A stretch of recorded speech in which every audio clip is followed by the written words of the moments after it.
নমস্কার বন্ধুরা, আমি আজকে চলে এসেছি একটা নতুন রেসিপি নিয়ে। নতুন রেসিপি বলতে সিস্টেমটার পদ্ধতিটা হচ্ছে নতুন। তো দেখো পুরো ভিডিওটা, তাহলে দেখবে, দেখে যদি তোমাদের মনে হয় হ্যাঁ ভালো, তাহলে তোমরা একটা লাইক শেয়ার করে আমার পাশে থেকো। আমি নতুন নতুন ভিডিও যেন তোমাদের কাছে শেয়ার করতে পারি, এই নতুন নতুন পদ্ধতি। তাহলে আজকে আমি করব কি, সেটা হচ্ছে কলা পাতায় ইলিশ পাতুরি। তো তার জন্য আমি একটা গোটা মাছ নিয়ে নিয়েছি।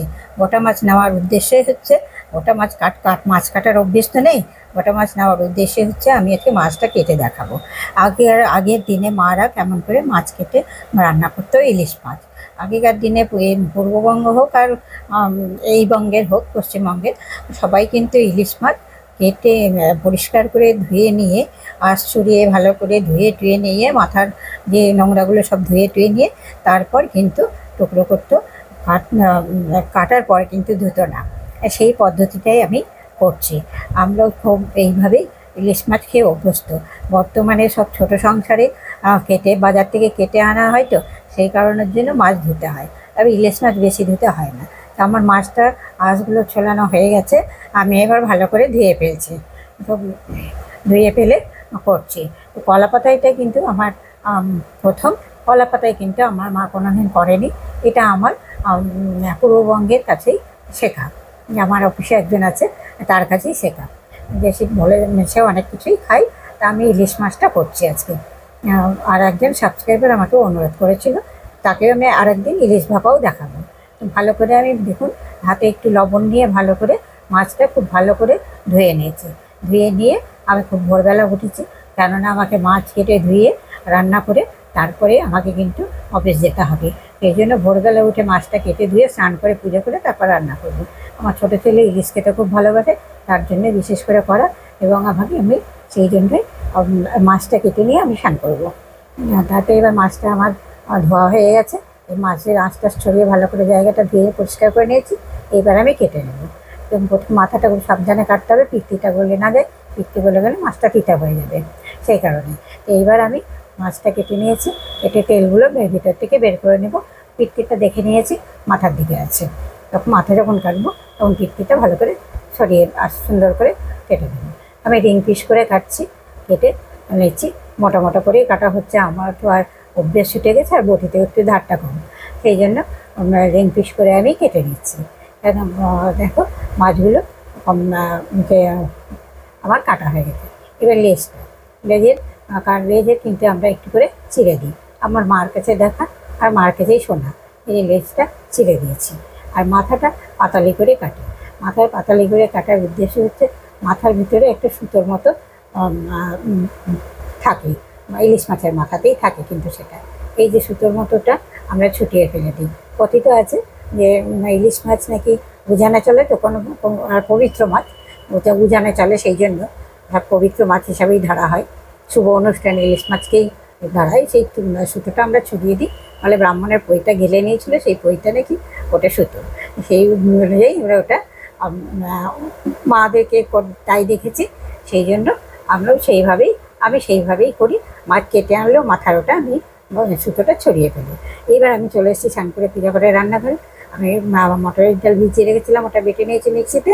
আর বান্ধবা জলের পাতা দিয়েছিল আমাকে, সেই পাতাটা কুচি করে কেটে জলের মধ্যে ভিজিয়ে ছাঁকুনিতে রেখেছিলাম। জল চিপে আমি মটর ডালের সঙ্গে মাখিয়ে নিলাম। এর মধ্যে লঙ্কা দেওয়া আছে, লবণ হলুদ আমি মাখিয়ে নিলাম। আর আজকে বেশি কিছু করছি না, ডাল করছি আর বেগুন ভাজা, বড়া আর পাতুরি। তো এবার হচ্ছে বেগুন ভাজা আমি বসিয়ে দিয়েছি, আর বড়াটা রেডি করে রেখেছি। মাছগুলো কাটা হয়ে গেছে, মাছগুলো এনে আমি এই যে রেখে দিয়েছি। মাছগুলো রেখে এর মধ্যে লবণ হলুদ দিয়ে আমি ভালো করে মাখিয়ে নেব, মাখিয়ে রেখে দেবো। বেশ এখানে বেগুন ভাজা বড়া ভাজা হতে হতে যতক্ষণ সময় লাগে। ইলিশ মাছ হবে না, হবে, আর মাছ ভাজা হবে না, তা তো হয় না। আমি দুটো পিস ভাজা করবো, ছেলের জন্য, ছেলের বাবার জন্য। আর আমি মাছ ভাজা খেলে, আবার পাতুরি খেলে, দুটো খেলে আমার আর অফিস যেতে হবে না। ইলিশ মাছ খেতে সময় লাগে। আমি বেগুন ভাজাগুলো হয়ে গেছে, তুলে নিয়েছি। মাছগুলো লবণ হলুদ মাখিয়ে রেখে দিয়েছি। মাছের মাথাটা রেখে দেবো কচু দিয়ে করার জন্য। ওই পানি কচু না শোলা কচু কী বলে, আমাকে একজন অফিসে একজন স্টাফ আছে, সে আমাকে বলেছে এনে দেবো, মুখ ধরবে না, কচু খেতে একটু ভয় পাই, মুখ ধরার ভয়ে। তো সে এনে দেবে বলেছে, তার কাছে নিয়ে এসে আমি সেটা করবো ছুটির দিনে। ওটা সময় লাগবে। এই পাতার বড়াগুলো আমি বেগুন ভাজা হয়ে গেছে, কড়াও ভাজতে দিয়ে দিয়েছিলাম, কড়াগুলোও আমার ভাজা হয়ে গেছে, আর একবার ভাজলে হয়ে যাবে। ভাজাগুলো আমার এর মধ্যে আমি সরষাটা রেডি করে নিচ্ছি। আমি 6-7 চামচ সরষা দিলাম, সর্ষের মধ্যে একটু লবণ দিলাম, লবণ দিয়ে কিন্তু গুঁড়ো করে নিলাম। এবার গুঁড়ো করে নিয়ে আমি রেখে দিলাম, দিয়ে আমি বড়াগুলো তুলে নিলাম। এবার 2 পিস ইলিশ মাছ আমি ভাজতে দিয়ে দিলাম। দেখো, এবার মাছের সরষেটা গুঁড়ো করে রেখেছিলাম, ওর মধ্যে জল আর কাঁচা লঙ্কা দিয়ে দিলাম। জল আর কাঁচা লঙ্কা দিয়ে আরেকবার ভালো করে পেস্ট করে দেবো। একদম গুঁড়ো করে নিলে কি হয়, যে কোনো মশলাই যদি আগে ড্রাই গুঁড়ো করে নেওয়া হয়, শসাটা ধুয়ে আমি জল ছড়িয়ে রেখে দিই, দিয়ে তারপরে সেটা দিয়ে দিই, দিয়ে তারপরে এই যে দেখো এমন সুন্দর পেস্ট হবে, পাটার চেয়েও ভালো পেস্ট হবে, আর টেস্টও থাকবে।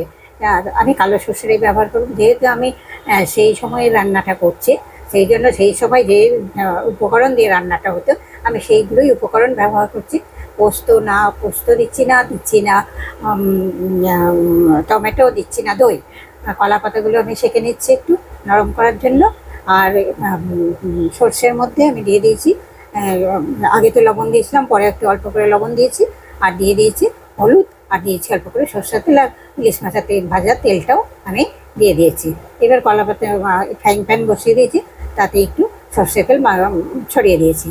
দিয়ে এবার কলা পাতার মধ্যে ইলিশ মাছগুলো আমি সর্ষে দিয়েছি প্রথমে, তারপরে ইলিশ মাছের পিস দিয়েছি, তারপরে আবার আমি সর্ষে দিয়ে কাঁচা লঙ্কা দিয়ে ভালো করে মুড়িয়ে সুতো দিয়ে বেঁধে নেব।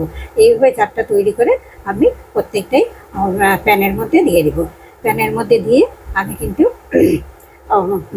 প্রত্যেকটা আর করা দেখাচ্ছি না, আমি প্রত্যেকটাই কিন্তু আমি দিয়ে দিয়েছি প্যানের মধ্যে।